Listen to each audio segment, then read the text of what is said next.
The President.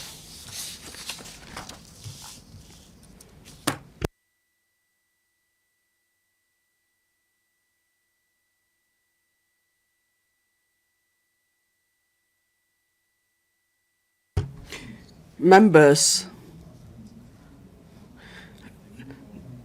Article 23 legislation is the constitutional duty of the entire Hong Kong SAR.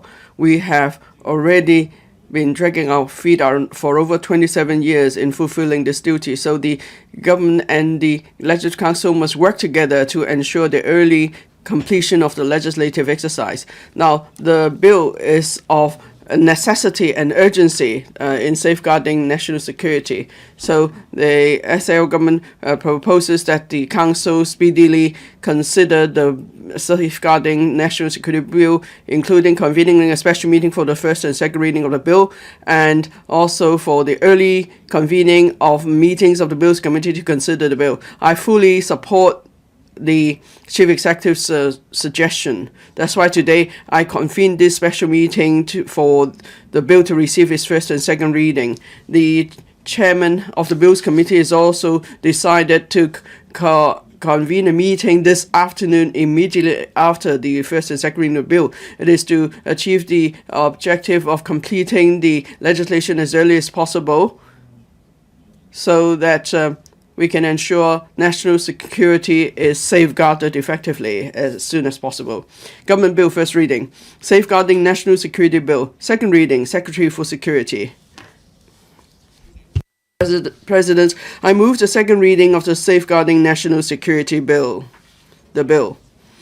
To fully implement the constitutional duty as stipulated under Article 23 of the Basic Law, the decision of the National People's Congress on establishing and improving the legal system and enforcement mechanisms for the Hong Kong Special Administrative Region to safeguard national security, that is the 528 decision, and the Hong Kong National Security Law, Hong Kong NSL. The Hong Kong SAR government hereby introduces the Safeguarding National Security Bill, the bill, into this council for scrutiny. This is an utmostly important step for the Hong Kong SAR to establish a legal system and enforcement mechanism and to ensure the effective safeguarding of national security.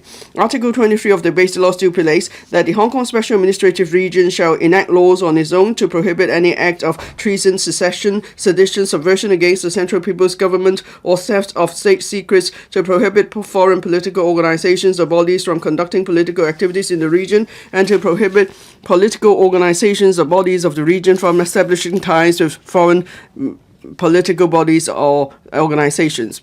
Article 3 of the 528 decision and Article 7 of Hong Kong SAR emphasize clearly that the Hong Kong SAR must complete legislation for safeguarding national security as early as possible and must improve the legal system and enforcement mechanism for safeguarding national security. The Hong Kong SAR must therefore enact the legislation as early as possible to fulfill its constitutional duty.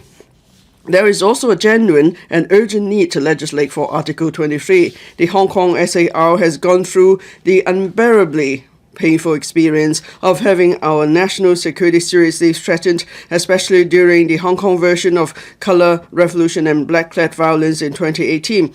The geopolitics has become increasingly complex and national security risks remain imminent. The means to taken to endanger national security can come in many different forms, and the threat can emerge all of a sudden. Therefore, the SAR government must complete the legislative work as soon as possible to plug the national security loophole. The earlier we complete the legislative work, the sooner we can guard against national security risks. Having considered the content, the implementation experience, and court rulings in relation to the Hong Kong SAR and other relevant laws in safeguarding national security, the relevant laws and implementation experience of our country and other countries, and the actual circumstances in recent years in the Hong Kong SAR, the SAR government has formulated an effective and practical proposal. We conducted public consultation from the 30th of January to the 20th of February this year on legislating for Article 23. We held close to 30 consultation sessions. We also disseminated other publicity materials and information because we want the public to learn about the content of the proposal and to encourage the public to give their views. During the public consultation, we received supportive and positive views in 98.6% of the submissions. This shows that there is strong public support for the legislative exercise.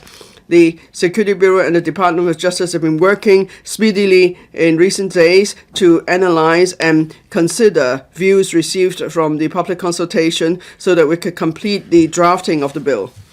The Chief Executive in Council decided yesterday, that is the 7th of March, to gazette the bill and introduce the bill to the Legislative Council today. To complete the legislative work as soon as possible, the Chief Executive wrote to the President of the Legislative Council suggesting that the Council speedily commence the scrutiny of the bill and consider such means as convening a special Council meeting for the first and second reading and convening Bills Committee meetings as early as possible with a view to scrutinizing the bill and completing the legislative process at full speed. With the full support of the President of the Council, we are able to introduce the bill today for the first and second reading in this Council.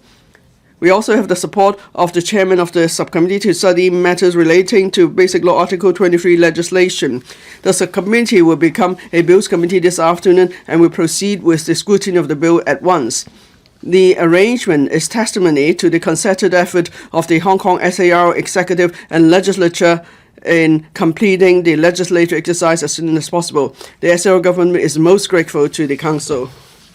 The proposals in the bill adopt the following principles. 1. The highest principle of the policy of one country, two systems is to safeguard national security, sovereignty and development interests. 2. Human rights are to be respected and protected. The rights and freedoms, including the freedoms of speech, of the press and of publication, the freedoms of association, of assembly, of procession and of demonstration enjoyed under the Basic Law, the provisions of the International Covenant on Civil and Political Rights and the International Covenant on Economic, Social and Cultural Rights as applied to the Hong Kong SAR are to be protected in accordance with the law. And 3. For acts and activities endangering national security, there must be adherence to active prevention in accordance with the principle of the rule of law and suppression and punishment in accordance with the law. The bill covers the following aspects.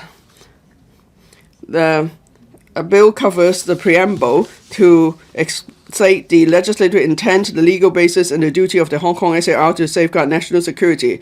Apart from the preamble, there are 9 parts to the bill. Part 1 is preliminary, that covers the principles and interpretation of the bill. Parts 2 to 6 cover the proposed offences and the relevant provisions. They cover relevant provisions to improve upon existing legislation and also relevant provisions on newly proposed offences to effectively prevent, curb and punish various acts and activities that endanger national security, having regard to the actual circumstances and needs of Hong Kong. The 5 parts cover various offences, including Part 2, treason, etc. Part 3, insurrection, incitement to mutiny and disaffection, and acts with seditious intention, etc. Part 4, offences in connection with state secrets and espionage. Part 5, sabotage, endangering national security, etc. Part 6, external interference and organizations engaging in activities endangering national security. Part 7 of the bill, enforcement powers and procedure and legal actions, etc., in connection with safeguarding national security. Part 8 covers mechanisms for safeguarding national security and relevant protections. Part 9 of the bill includes related amendments, mainly on the necessary adaptation and corresponding amendments to relevant provisions in existing legislation. These proposals are spelled out in detail in paragraphs 10 to 70 of the Legislative Council brief. I would like to point out in particular that the bill has provided clear definition for various offences with appropriate exceptions and defence.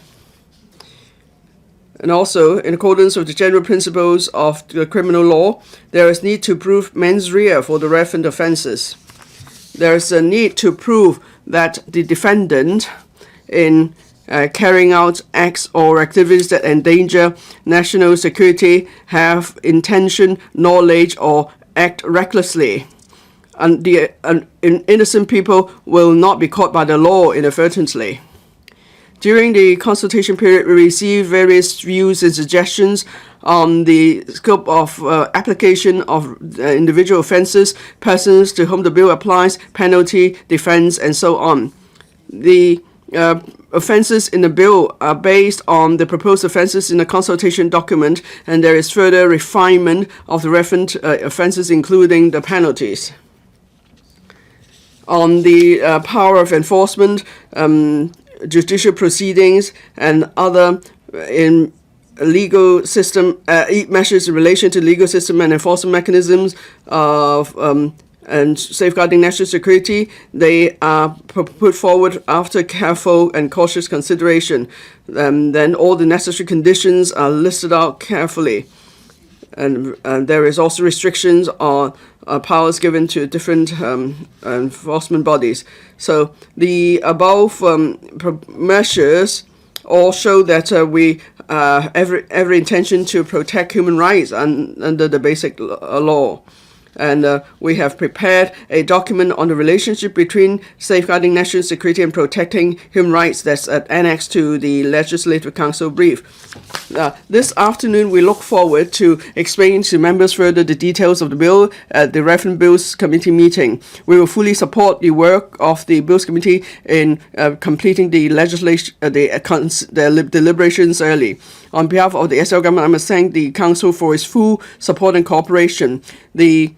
Under this House Committee, a subcommittee was set up speedily. 3 meetings were held to consider fully policy matters in relation to the proposed legislation, to the legislative proposals, and the subcommittee put forward various invaluable comments that are of immense help to our drafting of the bill. With these remarks, I ask members to support the Safeguarding National Security Bill, and I hope that you will complete the legislative exercise as soon as possible. The earlier, the better. Thank you. I now propose the question to you that the aforesaid bill be read a second time. In accordance with the rules of procedure, the second reading debate is adjourned and the bill is referred to the House Committee. I now adjourn the Council until 11 a.m. on Wednesday, the 13th of March, 2024.